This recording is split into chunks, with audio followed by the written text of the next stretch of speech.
Assalamualaikum warahmatullahi wabarakatuh. Nama saya Liana Binti Basar dan pada hari ini saya akan membincangkan topik mengenai liberalism Islam. Mari kita ketahui apa itu liberalism Islam.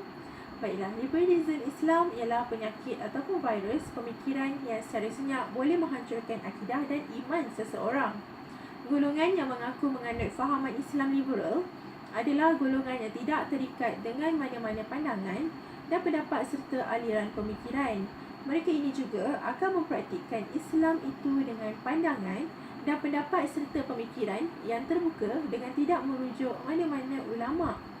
Secara ringkasnya, golongan ini boleh disebut sebagai golongan yang bersifat bebas dalam apa jua hal dalam Islam. Apa itu Islam liberal yang dapat saya kongsikan ialah Islam liberal ini mengenai pemikiran seseorang yang bebas. Apa yang mereka rasa, pendapat mereka ketengahkan tanpa merujuk kepada yang pakar ataupun para ulama. Dan Islam liberal ini adalah bersifat bebas dalam apa jua hal dalam Islam. Boleh dikatakan Islam liberal ini adalah golongan-golongan pemikir Islam yang sebenarnya bukan dikatakan terpesong, tapi mereka ada pendapat mereka sendiri. 4 virus yang membunuh benih-benih iman dan Islam adalah, pertamanya adalah sifat relativism, iaitu semua kebenaran adalah relatif atau tidak pasti. Dan mereka berasakan setiap kebenaran tu mereka tidak pasti. Contohnya, adakah Allah itu wujud?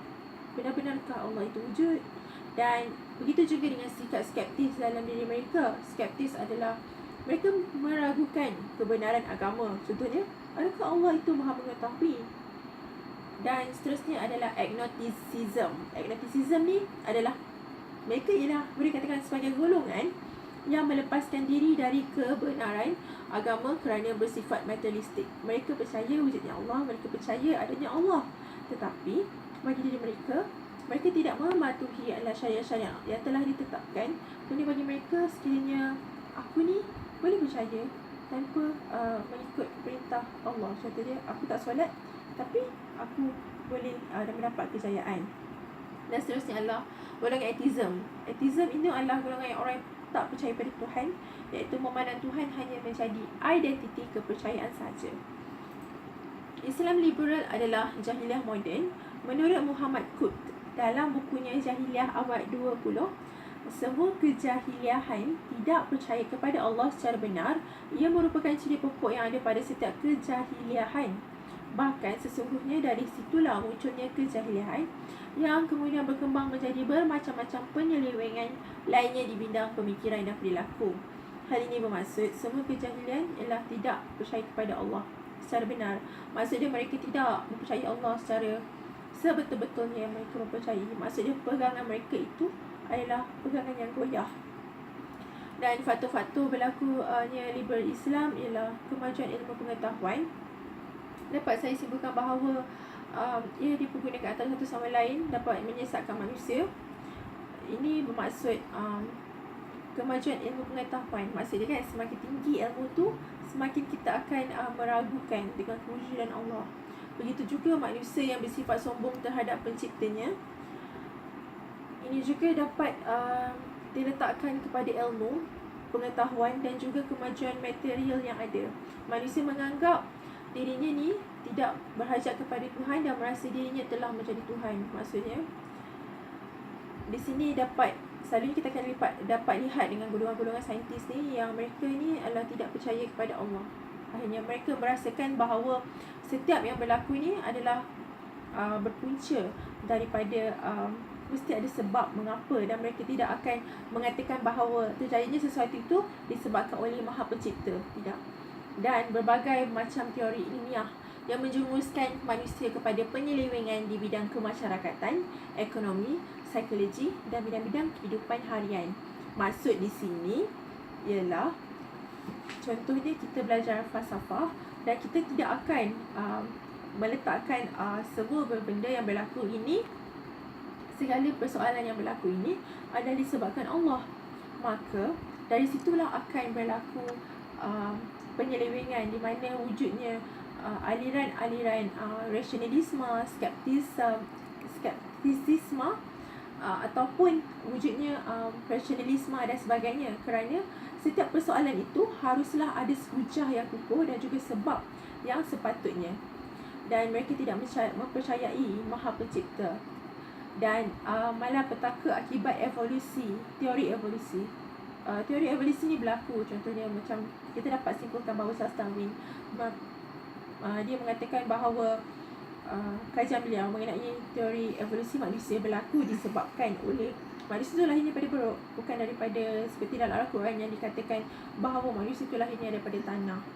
Dan juga kebebasan wanita ini apabila berlaku, kita ni di abad ke-20, wanita ini ingin mendapatkan hak sama rata, iaitu walhal kita dah sedia maklum, kita dah sedia tahu bahawa wanita ini telah diangkat martabatnya sejak ataupun telah diangkat martabatnya dalam Al-Quran.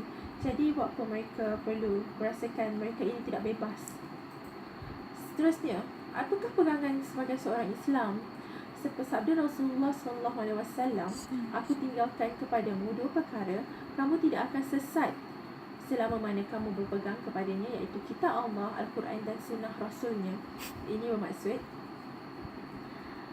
kita telah diangkat dengan kitab Al-Quran dan As-Sunnah. Kenapa kita tidak mengikutnya? Kenapa kita harus menafikannya? Kenapa kita harus seolah-olah memperolok-olokkan ayat-ayat Al-Quran? Dan dalam contoh kes ataupun Islam liberal ini, saya mengambil contoh Sister in Islam. Sebab Sister in Islam ni adalah antara isu yang ataupun pertubuhan yang agak popular di Malaysia tentang mereka seolah-olah ingin mencari kesamarataan gender dan sebagainya. Mari kita ketahui ataupun kenali Sister in Islam. Sister in Islam merupakan sebuah pertubuhan NGO dan keahliannya selalunya adalah wujud daripada kalangan wanita yang profesional, khususnya dalam undang-undang sivil dan undang-undang syariah. Sistem Islam ini tertubuh apabila Dr. Aminah Wadud dan sekumpulan wanita sealiran dengannya merasakan bahawa wanita Islam tidak mendapat keadilan dari segi hukum Islam. Lalu mereka berpakat untuk menubuhkan sebuah NGO bagi memperjuangkan hak-hak wanita. Dr. Aminah Wadud ni yang seperti kita tahu ialah seorang pensyarah undang-undang di sebuah universiti. Mereka ini golongan Sister Islam itu ataupun ahli Sister Islam ini sendiri, persatuan itu kerap mengadakan dengan forum-forum diskusi yang berlisan di media massa dengan isu-isu hak wanita dan hak asasi manusia.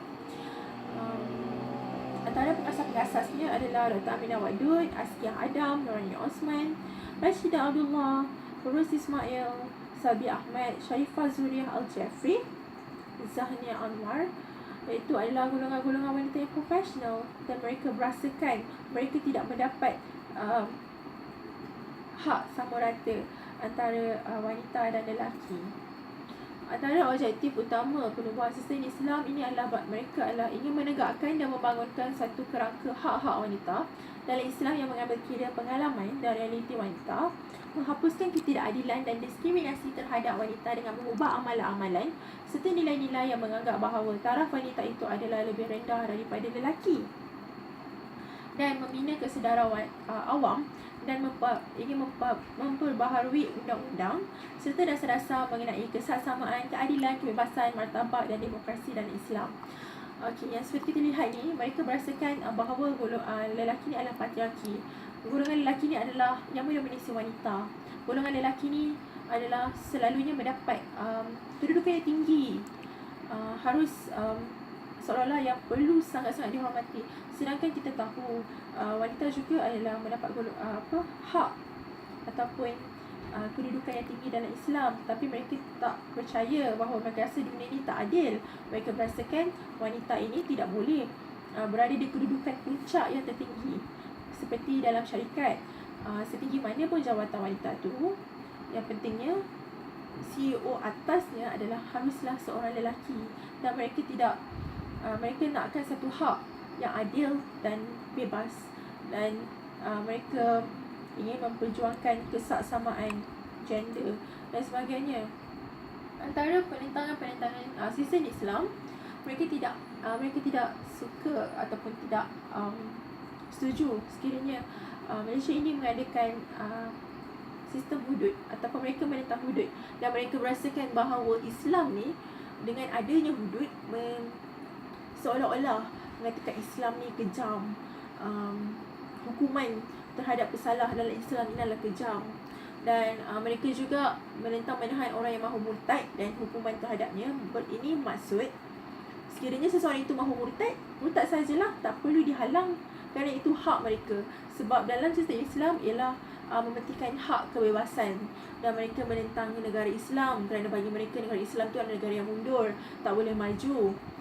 Kerana menurut Barat, Islam itu tidak meliputi semua. Walhal kita sedia maklum bahawa Islam itu meletakkan Islam itu sudah meletakkan bahawa meliputi segala-galanya. Islam meliputi politik, ekonomi dan juga sosial. Dan mereka menentang penentuan dan pengawalan nilai ke atas masyarakat. Kerana bagi mereka, negara tidak seharusnya mengadakan undang-undang atau polisi mengenai seksualiti yang mendiskriminasi dan membezakan dari segi hukuman dan berpegang pada kebebasan beragama. Bagi mereka, Islam itu adalah seolah-olah subjektif. Jika seseorang mahu adakan agama Islam dalam diri mereka, meletakkan Islam dalam diri mereka, letak sekiranya awak tidak mahu, awak mahu murtad ke agama, itu terpulang. Antara isu-isu kontroversi yang telah berlaku ataupun yang seolah-olah bagi kumpulan golongan sistem Islam ini, antaranya mereka mempersoalkan isu poligami. Mereka tidak menyokong sekiranya lelaki ingin berkahwin lebih daripada satu. Mereka juga pernah mengadakan kempen, ataupun sebenarnya dalam akhbar mereka tidak mengatakan ini sebagai kempen, tapi bagi mereka biarlah seorang lelaki mempunyai satu isteri sahaja, tidak boleh lebih. Dan seolah-olah mereka mengangkat martabat wanita dan hukuman rotan terhadap pesalah wanita. Mereka tidak menyokong. Mereka mengatakan seperti yang saya katakan tadi, adalah hukuman Islam ini adalah kejam. Dan seterusnya, apa isu kontroversi yang terjadi adalah apabila founder ataupun pengasas sistem Islam ini, Dr. Hamidah Wadud, menjadi imam di Oxford. Dan yang paling menyesatkan, dia bukan menjadi imam terhadap makmum perempuan, tetapi dia menjadi imam terhadap makmum lelaki, melambangkan bahawa sistem Islam ini seolah-olah sudah menyasar daripada jalan laluan Islam yang sepatutnya. Dan pada pendapat saya, kelompok Islam liberal selalu memberi gambaran yang salah, kekeliruan terhadap Islam kepada orang Islam dan juga kepada orang bukan Islam, sama ada ataupun maupun di luar negara. Kumpulan ini bukan sahaja membahayakan akidah umat Islam, tetapi menjadi gunting dan lipatan dalam negara ini, serta boleh merosakkan etika dan moral rakyat Malaysia tanpa mengira agama seperti mana yang berlaku di negara-negara barat. Negara barat Islam liberal itu adalah perkara biasa dan ia sudah menular di Malaysia. Kita sebenarnya bukan sahaja ada sistem Islam, kita juga ada Islamic Renaissance Front, di mana mereka ini mengeluarkan hujah-hujah yang seolah-olah boleh menyesatkan. Mereka ini mengeluarkan hujah tanpa mengikut Al-Quran. Contoh dia, gerakan feminisme. Kita tahu sistem Islam itu adalah gerakan feminisme, dan gerakan feminisme itu adalah sudah tentu gerakan yang haram dalam Islam. Ini seolah-olah ingin memartabatkan wanita. Kadang-kadang perjuangan mereka itu, kita bukanlah mahu membidas, tetapi adalah perjuangan mereka itu kadang-kadang salah, terlalu ekstrim dan tidak boleh diguna pakai oleh Islam. Dan juga contoh dia, gerakan feminis, contoh tokoh feminis yang lain seperti ada seorang feminis itu, mereka mengatakan bahawa dalam Allah mengatakan bahawa manusia itu lahirnya daripada hidup berpasang-pasangan. Manusia itu hidup berpasang-pasangan, tetapi bagi mereka dapat mentafsirkan ayat Al-Quran itu dengan keadaan salah. Mereka mengatakan bahawa berpasang-pasangan, tapi mereka mengatakan seperti Ishak Manji, nama beliau adalah Ishak Manji. Mereka mengatakan apa? Dia mengatakan bahawa Islam tak menetapkan berpasang-pasangan, tak semestilah lelaki dan perempuan. Boleh juga lelaki dengan lelaki, perempuan dan perempuan. Itu sudah sama sekali sesat, bahawa mereka ini mentafsirkan ayat Al-Quran itu dengan salah. Dan bagi saya, sistem Islam ataupun gerakan-gerakan liberal adalah tidak sepatutnya wujud. Mereka haruslah berpegang kepada Al-Quran dan Al-Sunnah. Dan sekian sahaja daripada saya. Assalamualaikum warahmatullahi wabarakatuh. Sesungguhnya yang baik itu datangnya daripada Allah, dan segala kekurangan itu datangnya pada diri saya sendiri. Terima kasih.